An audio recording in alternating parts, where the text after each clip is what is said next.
Aloha everyone. So about 3 weeks ago, I made a video about one of the ways that we're solving the current housing crisis on Maui after the Lahaina fire. In that video, I shared my experience of offering my vacation rental property to Maui fire survivors through the FEMA Direct Lease program. And I broke down the pros and cons of joining that program for Maui Property Owners.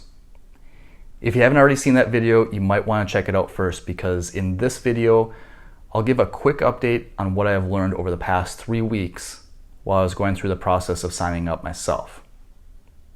I have been paid my first month's rent, and I'll talk you through the steps that it took for me to get to this point. But first, I wanted to say thank you to all the property owners that reached out to me from the last video to ask questions about how they can join the FEMA program to both help the community and to take advantage of all the financial incentives that are available to them. I can tell just by how many people reached out to me that there's a lot of property owners that want to help. Please keep the emails, phone calls, and text messages coming. I'm happy to answer any questions. And if you know of any other property owners on Maui that are interested in joining the FEMA Direct Lease program, share this video with them, because these are the details that it seems like no one else is talking about.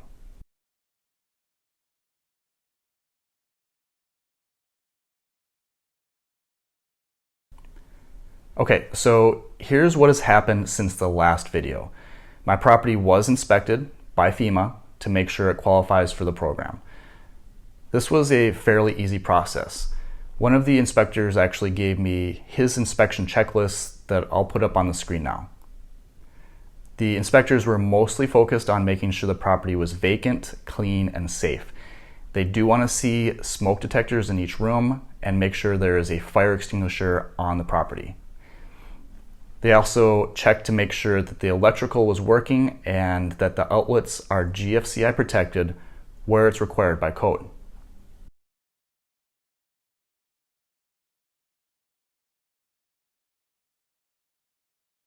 So my property passed inspection without any issues, and after the inspection was passed, the FEMA property manager started the background check for the tenants that were assigned to my property.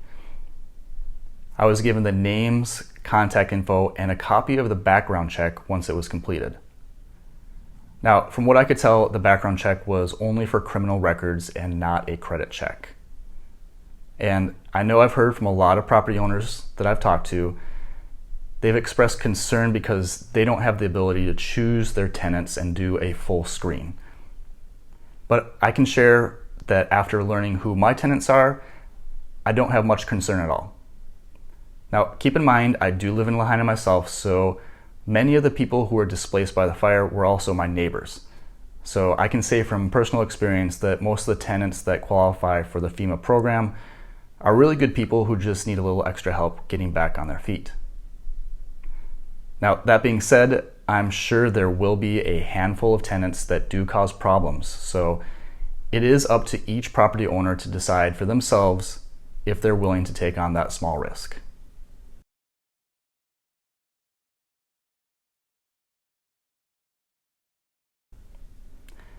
So the other big milestone that we achieved after passing the property inspection was that I received my first month's rent from FEMA.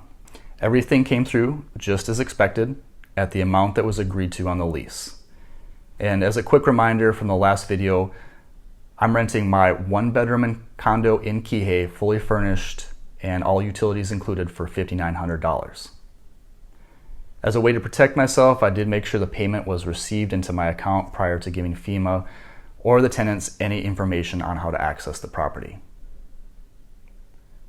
Okay, so here are a few additional details I learned over the past 3 weeks that might be helpful for anyone who is thinking of joining this program themselves. First of all, as I discussed in my first video, the rental amount is negotiable.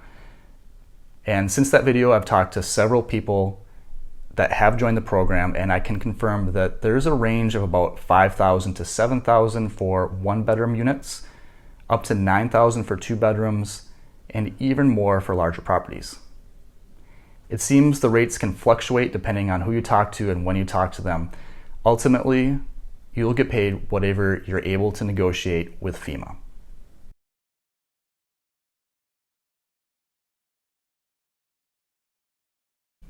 It is important to note that there's also some deadlines to keep in mind. At the moment, FEMA is only accepting properties that can be available to rent by February 15th. So if your property is currently an active vacation rental, you'll need to be able to move or cancel the future bookings in time so Maui fire survivors can move in before February 15th. That being said, some of the FEMA people that I've spoken with anticipate the program will be extended to accept properties available up to March 15th. But that isn't for certain, so if you do want to get into the program, you should start the process sooner rather than later. I should also mention that your property does not need to be a short-term rental to qualify. Vacant properties that are long-term rentals can also join the program, but not if there's already a tenant in place.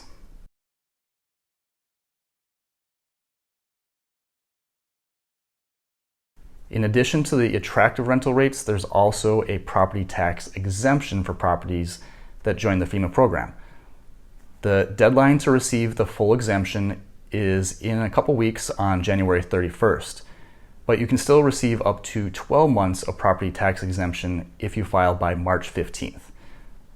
You will need a copy of the fully executed lease with FEMA to file for the exemption, and the county will make sure the lease is in effect prior to the deadlines.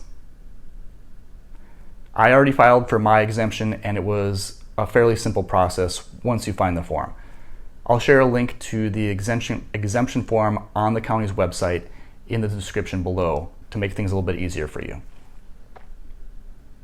So just to recap, overall the process of renting my property to house Maui fire survivors through the FEMA Direct Lease program has been pretty smooth. And the property manager I'm working with has kept all their promises so far.